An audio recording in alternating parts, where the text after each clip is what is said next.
Hi guys, I just wanted to come on here and make a quick video explaining our suggested daily schedule and our distance home learning packet for you guys. Most of you have picked up your packets by now. We just only have like about 2 or 3 more friends that haven't.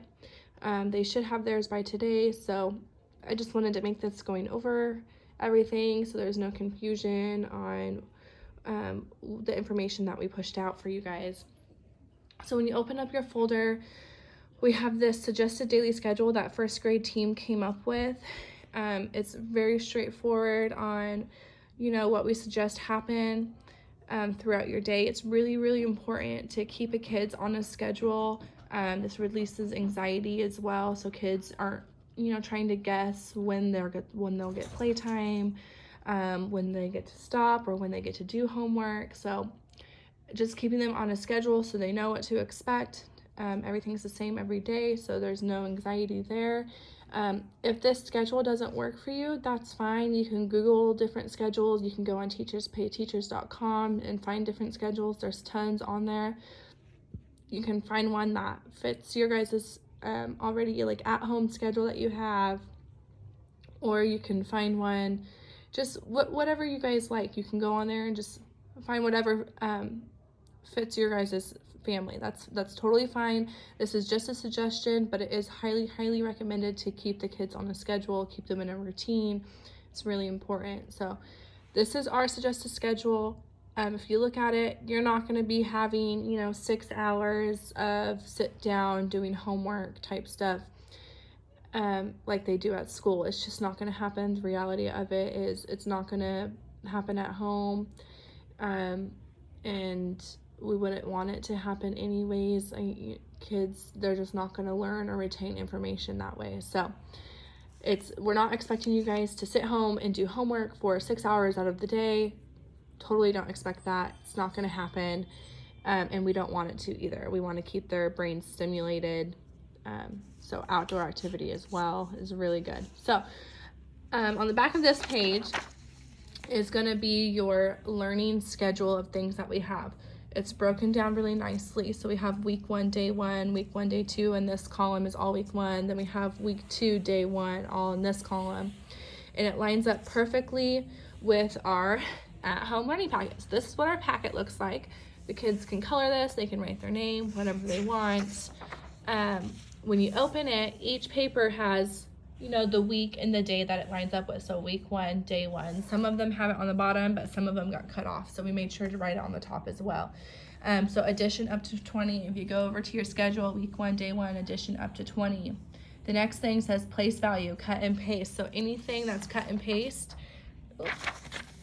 says cut and paste on it. And then week 1, day 1, place value, cut and paste. And cut and paste we made it where it won't cut off anything on the back.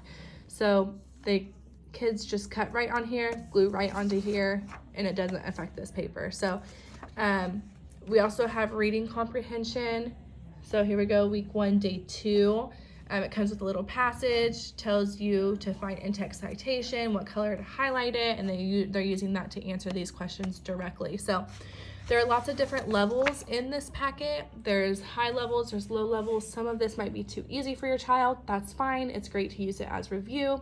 Some of this might be too hard. If something is just way out of their comfort zone, or we do want you to challenge your kids so that way they can still continue their learning and their learning doesn't come to a halt. We want to make sure we are still challenging them so they do still learn. So try to challenge your child, but if something is just way too far out of their comfort zone and there's just no way they're going to get this at home on their own, that is fine. I don't mind you skipping it, but again, we do want to make sure we are challenging them. So don't just skip something because they can't do it on their own. They might need assistance to help them learn, but if they're just not going to catch on right now, it's not in the cards for them, that is fine. We don't mind you guys skipping that.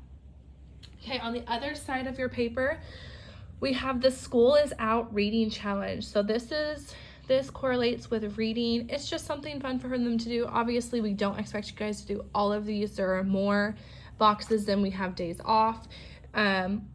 but it's just fun things to do. So read a book in a whisper. If they do that, cross it off. You don't have to go in order. It's any order that you want. Read to a stuffed animal. Once they complete one of these, we have a writing extension. So it says keep a journal about each activity that you do. So their journal, you're going to tell me what book they wrote or what book they read, if they liked the book, which activity they used to read it, like they read a book in a spooky voice. And then they can tell me, did they like reading it in a spooky voice? Did they not like reading it in a spooky voice? Any type of thing that goes back to the story, you can tell me about the story. Tell me which challenge that you guys completed with that story from over here, and tell me the book. And then once they're done with their writing, they are free to do a picture. This is front and back as well, so they have more room to write over there. And yeah, you don't have to complete all of these, but let's see how many we can complete and just cross them off as you go. Again, you don't have to do them in order. Any order is fine. So on the back of that, we have our Reading Lab connection, and this connection came from Mrs. Forshee, and she gave off some really great websites over here for us to use, and this is for students receiving Reading Lab services. But these are also really great review. They're really good activities to keep kids involved. Some of the information for login is on here as well. You can email Mrs. Forshee right here. If you don't know a login, she can give it to you. So even if you're not in Reading Lab, these are all great websites for you guys to use. More games to play, and just keeps kids engaged. So this was for Reading Lab kids. Even if your child is not in Reading Lab, they can still use it. They are great websites. So if you guys have any questions about our at-home learning packet, our suggested daily schedule, or any of the week or day schedules that we have on here, any of the problems, feel free to send me a message on Parent Square, send me an email, all of that works, that's fine. I'm here for you guys Monday through Friday, 8 to 3. I will do my best on weekends to get back to you guys if I get a message as well. I'm trying to stay sane too, so I am trying to use some of my weekends to get myself together, kind of spend some time with family as well. But I am here for you guys as much as possible. So if you guys have any questions, if you have any concerns or need any help explaining a math problem, or you're not sure how to help your child with something, I would love to do an example problem, record it, and send it your way. Just let me know if anything comes up. I am very happy to help.